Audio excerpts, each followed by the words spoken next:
কিন্তু তার আগে বল, তোর কাকে বেশি ভালো লাগে, বৌদিকে নাকি গার্লফ্রেন্ডকে? আমার তো দুজনকেই ভালো লাগে, তবে যে করতে দেবে তাকেই বেশি ভালো লাগে। কি বললে? ইয়ে ইয়ে মানে লাইন করার কথা বলছে, আপনি বলুন বলুন। হ্যাঁ জনি বাবা, লাইন করার কথাই বলছি। তবে শোন, তোকে আমি একটা আশ্চর্য শক্তি দেব, যেটা পৃথিবীর কোনো বস্তুই তোকে আটকে রাখতে পারবে না। যেমন ধর, তোকে কেউ মোটা দড়ি দিয়ে বেঁধে ফেললো, সেটা তুই অনায়াসে ছিঁড়ে ফেলতে পারবি।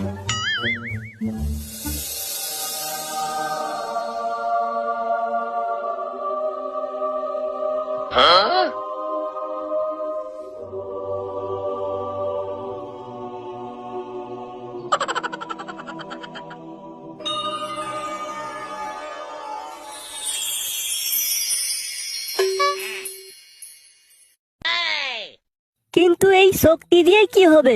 মেয়েটা পড়বে? আলবাত পড়বে। তুই শহরের এক জায়গায় এই শক্তির প্রদর্শন কর, তোর এই প্রদর্শনী ওই মেয়েটা দেখতে আসবেই, আর ওই প্রদর্শনী দেখে মেয়েটা তোকে ভালোবেসে ফেলবে। ব্যাস, তখনই তোর কাজ হয়ে যাবে। এতে কাজ হয়ে যাবে বলছেন?